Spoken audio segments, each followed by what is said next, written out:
আমার লজ্জা করার তো কিছু নেই মা। আমার কিসের লজ্জা? আপনার ছেলে বাড়ি ফেরে না, মা হিসেবে সে তো আপনার ব্যর্থতা।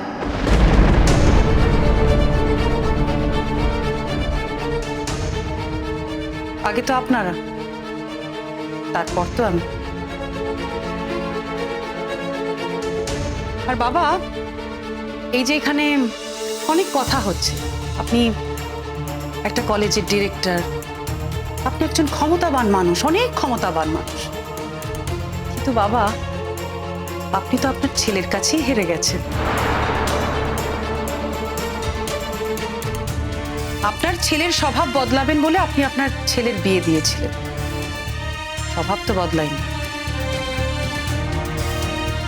আপনারা ভেবেছিলেন যে বিয়ের পর আপনার ছেলে বাড়ি ফিরে আসবে, বাড়ি তো ফেরেনি।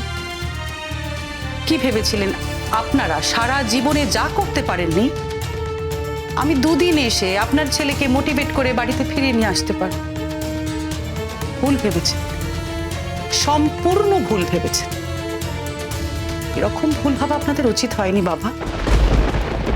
আমি কখনো স্বীকার করিনি আমার এত ক্ষমতা আছে, আর আমি আমার এই ক্ষমতা কখনো প্রয়োগ করতেও চাই। আপনাদের ছেলে নষ্ট হয়ে গেছে কারণ আপনারা আপনাদের ছেলেকে ভালোভাবে মানুষ করতে পারেননি, তাই। আর এর থেকে বড় সত্যি আর কিছু তো হতে পারে না বাবা। চিৎকার করবেন না বাবা, যা সত্যি আমি ঠিক সেই কথাগুলোই বলেছি। আসলে সত্যি কথা বলার লোকের অভাব আপনার জীবন, তাই আপনি খুব একটা সত্যি কথা শুনতে চান না। সারা জীবন স্থাবকতা শুনে শুনেই কাটিয়ে দিয়েছেন। তো আমার তো সবকিছু হারিয়ে গেছে বাবা, আমি কেন স্থাবকতা করবো বলুন তো? এই বাড়িতে বিয়ে হয়ে এসেছি, কিন্তু আমার স্বামী আমার সঙ্গে থাকে না। এই শ্বশুর বাড়িটাকে আমি আমার নিজের বলে ভাবতে চেয়েছি, কিন্তু প্রতি মুহূর্তে আপনারা আমাকে মনে করিয়ে দেন যে আমি এই বাড়ির কেউ নয়। তাহলে কিসের জন্য আমি স্থাবকতা করবো বলতে পারেন? আর ঠিক সেই কারণেই আমার জীবনটা শেষ হয়ে গেছে বলেই আমি আর একটা মেয়ের জীবনে অশনি সংকেত দেখলেই রুখে দাঁড়াবোই। এক মিনিট, কার অশনি সংকেত দেখতে পাচ্ছ তুমি? প্লিজ, আমার অশান্তি ভালো লাগছে না। আমি একটু শান্তির জন্যই এখানে এসেছি। এই কথাটা কেন বললে শঙ্খ? তোমার কি মোহরের সঙ্গে কোনো অশান্তি শুরু হয়েছে, নাকি অন্য কারোর সাথে? দেখো, আমরা কিন্তু তোমার শান্তি চেয়েছিলাম। তুমি এ বাড়ি ছেড়ে চলে গেছো, আমরা কোনো যোগাযোগ রাখিনি তোমার সাথে। আমরা জোর জবরদস্তি করে তোমাকে নিয়ে আসতে চাইনি যাতে তুমি শান্তিতে থাকো, কিন্তু তুমি শান্তিতে নেই শঙ্খ। তোমার চোখ মুখ দেখে সেটা বোঝা যাচ্ছে। যেমনি আমার উপর কাজের অনেক প্রেশার আছে, অনেক চাপ আছে। তাছাড়া অ্যাডমিনিস্ট্রেটিভ লেভেলে সমস্ত কিছু সামলাতে হচ্ছে না। যেটুকুনি কদিন কলেজে যেতে পারেননি, তার শরীর খারাপ ছিল। শুধু এটাই? হ্যাঁ, তাছাড়া আবার কি?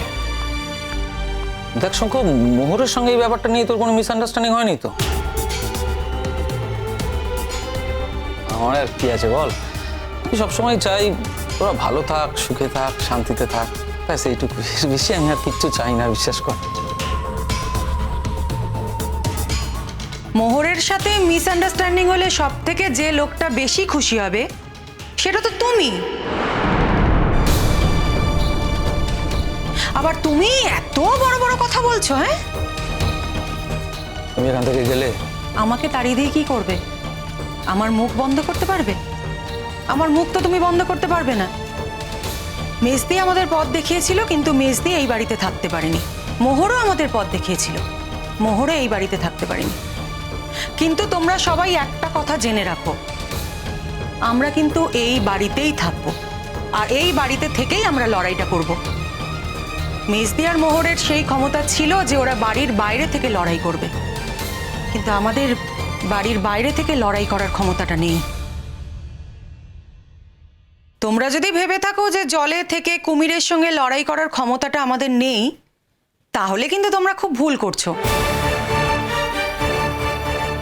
কারণ আমরা জলেও থাকবো, আবার কুমিরের সাথেও লড়াই করব।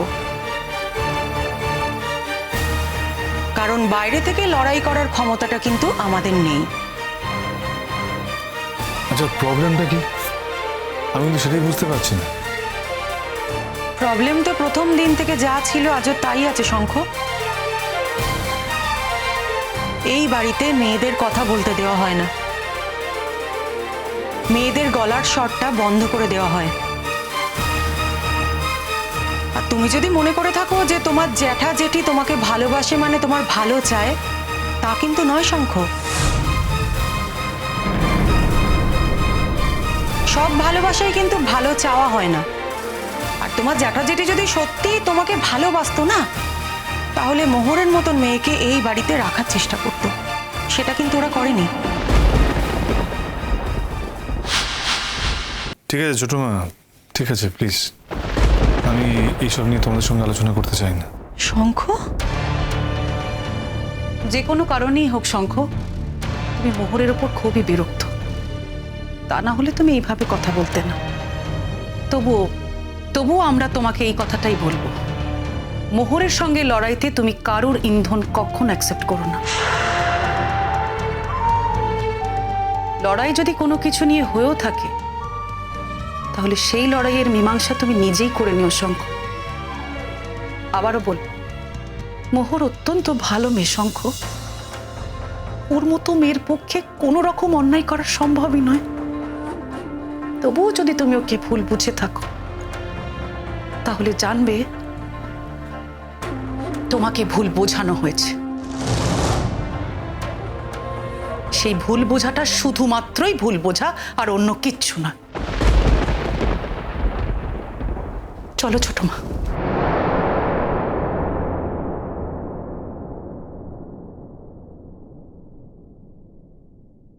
অপদার্থের দল, মোহরেরা চোখ থাকতে অন্ধ, বুঝলে না?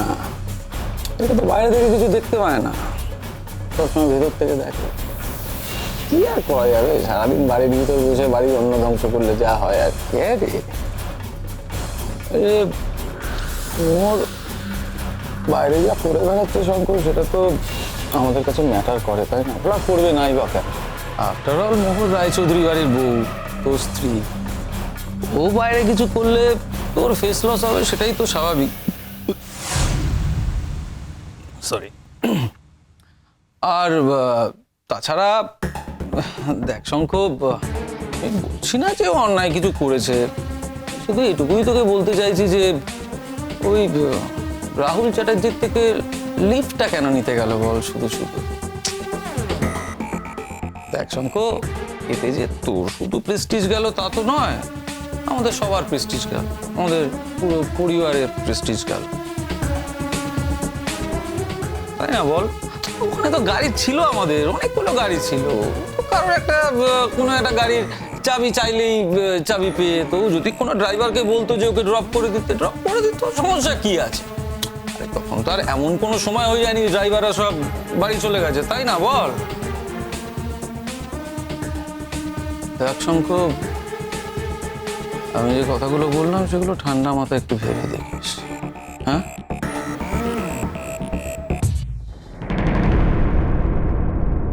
শঙ্খ, কটা দিন থাকবে তো? হ্যাঁ জেঠুমনি, আমি তো থাকবো বলেই এসছি। আমরা যে কি খুশি হয়েছি শঙ্খ, তোমাকে আমরা কতটা ভালোবাসি তুমি সেটা বোঝো না। আমাদের আমাদের ছেলে আমাদের কাছে নেই, আমরা কিন্তু তোমাকেই ছেলের মতো ভাবি। তোমার জেঠুমনি কেন এত অসুস্থ বোঝো না? তোমার জন্য, তুমি এ বাড়িতে নেই বলে। মোহর যদি তেমন মেয়ে হতো তাহলে এটা বুঝতো না বলো? আমাদের কাছ থেকে তোমাকে সরিয়ে নিয়ে গিয়ে মোহর নিজে সুখী থাকতে পেরেছে নাকি তোমাকে সুখী রাখতে পেরেছে? তুমি ভালো নেই, তোমার চোখ মুখ সেটা বলছে শঙ্খ। যাকে যাকে বৌদি, এখন এসব কথা থাক। বলছি শঙ্খ, ফোনটা তো বলছি তুই এখন কলেজ যাবি তো? হ্যাঁ। তাহলে চল আমি তোর সাথে একটু আমার লিভ দিয়ে দে। যেতেই পারো। আসলে কি হয়েছে বলতো, ওই আমার গাড়িটা ওই সার্ভিস সেন্টারে দিই, তো ভাবছিলাম আজকে বর্দার গাড়িটা নিয়ে যাবো। কিন্তু তুই যখন যাচ্ছিস চল একসাথে গল্প করতে করতে যাই। হ্যাঁ আর আপনার প্রবলেম চটকা, তুমি আসতেই পারো। শঙ্কর, এই কতদিন পর বাড়িটা ভরা ভরা লাগবে। হ্যাঁ তুই বাড়িতে থাকিস না, বাড়িটা কিরকম একজন মানে তুই ঠিক বলে বোঝাতে পারবো না বাড়িটা কিরকম লাগে, অন্ধকার লাগে, বুঝতে পেরেছিস বোকা ছেলে। এখন থেকে আমি এই বাড়িতেই থাকবো চটকা।